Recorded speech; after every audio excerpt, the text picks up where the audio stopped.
વિદ્યાર્થી મિત્રો, બેરોજગારી, જેની પાસે કોઈ પણ પ્રકારનો કામ ધંધો નથી, રોજગાર નથી, એવો વર્ગ જેને બેરોજગાર કહેવામાં આવે છે અને એનાથી ઊભી થતી સામૂહિક પરિસ્થિતિ જેને આપણે બેરોજગારી કહીએ છીએ.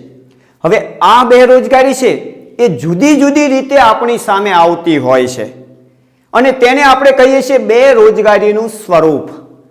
આમ તો જ્યારે બેરોજગારીના સ્વરૂપની આપણે વાત કરીએ છીએ ત્યારે આપણી સામે 6 બાબતો આવે છે બેરોજગારીના રૂપમાં.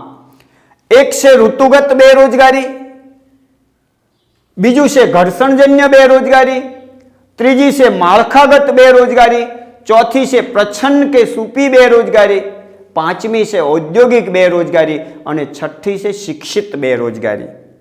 ચાલો પહેલા વાત આપણે કરીએ ઋતુગત બેરોજગારીની, કે જેમાં ઋતુ બદલાય અને વ્યક્તિ કામ ધંધા વગરનો થઈ જાય એવો વર્ગ કે જેને ઋતુગત બેરોજગારી કહેવાય છે, જે ભારત સાથે બહુ જોડાયેલી છે.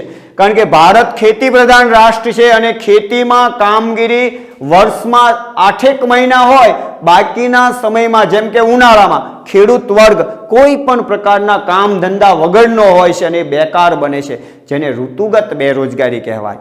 ઘર્ષણજન્ય બેરોજગારી, કે જે બે બાબતો જૂની ટેકનોલોજી અને નવી ટેકનોલોજી એ બંને વચ્ચે ટકરાવ થાય. ઉદાહરણ તરીકે કમ્પ્યુટરનું આવવું અને ચોપડાઓમાં પહેલા થતા લખાણો, આ બંને વચ્ચે સંઘર્ષ.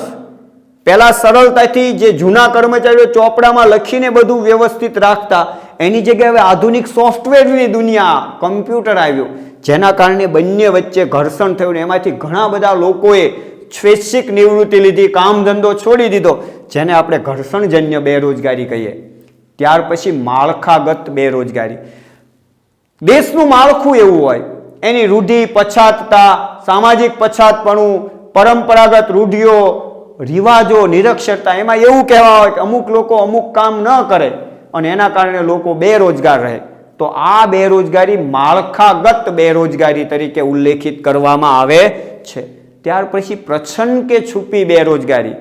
જો કોઈ કામ એવું હોય કે જેમાં માણસની જરૂરિયાત કરતાં વધુ લોકો કામ કરે, ઉદાહરણ તરીકે એક કામ કરવા માટે 5 વ્યક્તિની જરૂર છે પણ એમાં કામ 10 લોકો કરે છે, એ 5 લોકોને હટાવી લેવા હોય તો કામ ઉપર કે ઉત્પાદનમાં કોઈ ફરક પડતો નથી. તો જે 5 વધારાના વ્યક્તિઓ કામ કરતા દેખાય છે પણ હકીકતમાં એ લોકો કોઈ ઉત્પાદનની બાબતમાં કાંઈ મહત્વનું યોગદાન નથી આપતા.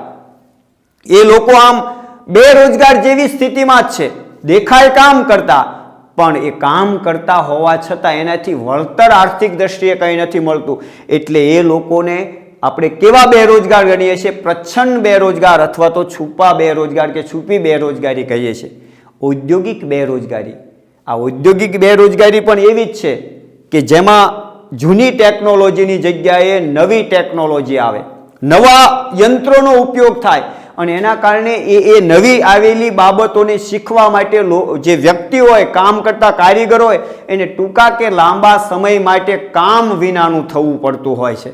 તો એવો સમયગાળો જે છે એક બેરોજગારીનો સમયગાળો હોય છે, જેને આપણે કહીએ છીએ ઔદ્યોગિક બેરોજગારી.